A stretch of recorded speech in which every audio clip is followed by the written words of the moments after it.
Action hero Arjun நடிப்பில் 150வது திரைப்படமா இப்போ உருவாயிட்டு இருக்கக்கூடிய திரைப்படம் தான் நிபுணன்.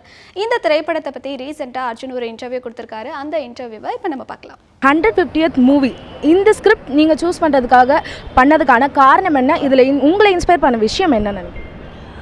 ஆக்சுவலி இது வந்து 150 படம்னு எனக்கே தெரியல. அண்ட் இந்த கதை டைரக்டர் சார் மிஸ்டர் அருண் சொல்ல வரும்போது ரொம்ப தான் என்னுடைய ஒர்க்கே ரொம்ப டைட்டாக இருந்தது. சரி கேட்டு வேண்டாம்னு சொல்லிடலாம், இந்த படம் அப்புறம் பண்ணுறேன் சார், இப்போ டேட் ப்ராப்ளம் இருக்குதுன்னு சொல்லலான்னு அப்படின்னு கேட்ட கதை தான் இது. கேட்டதுக்கப்புறம் இது எப்படி விடுறது, இப்படிப்பட்ட கதையை விட்டால் ஒரு முட்டாளாயிருவேன்னு சொல்லிட்டு ஒத்துக்கிட்டது தான் இது. அதுக்கப்புறம் தான் தெரிஞ்சது 150வது படம்னு சொல்லிட்டு. அண்ட் இது வந்து ஒரு த்ரில்லர் ஆக்ஷன் இருக்கும் இதில், அண்ட் எமோஷன் இருக்கும், and family orient picture. To be precise இது நல்ல ஃபேமிலி ஓரியன்ட் பிக்சர்னு கூட சொல்லலாம்.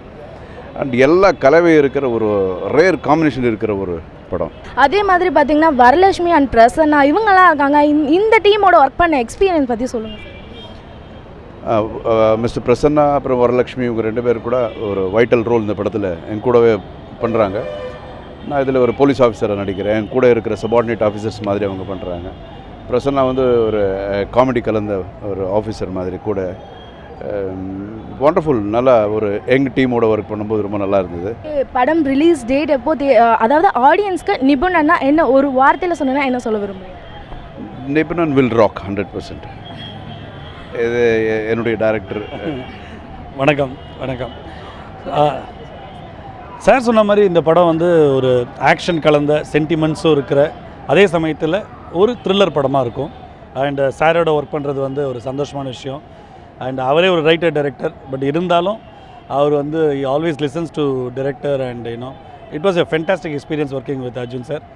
And I hope you all enjoy the movies. Finally ஒரு கொஸ்டின், ஒரு கரண்ட் இஷ்யூ பற்றி. ஜிஎஸ்டி ஜூலை 1ஆம் தேதியிலேருந்து வந்து அமலுக்கு வருது. அதுவும் இல்லாமல் இண்டஸ்ட்ரியை சேர்ந்து எல்லாருமே இதனால் பாதிக்கப்படுறாங்க அப்படின்னு சொல்லி திரையுலகத்திலேருந்து பேசப்பட்டாலும் உங்களுடைய கருத்து இதை பற்றி என்ன? இல்லை, இண்டஸ்ட்ரி என்ன சொல்கிறாங்க அதுதான் என்னுடைய கருத்து கூட. I hope things will be better. பார்க்கலாம். It's too early to react for that.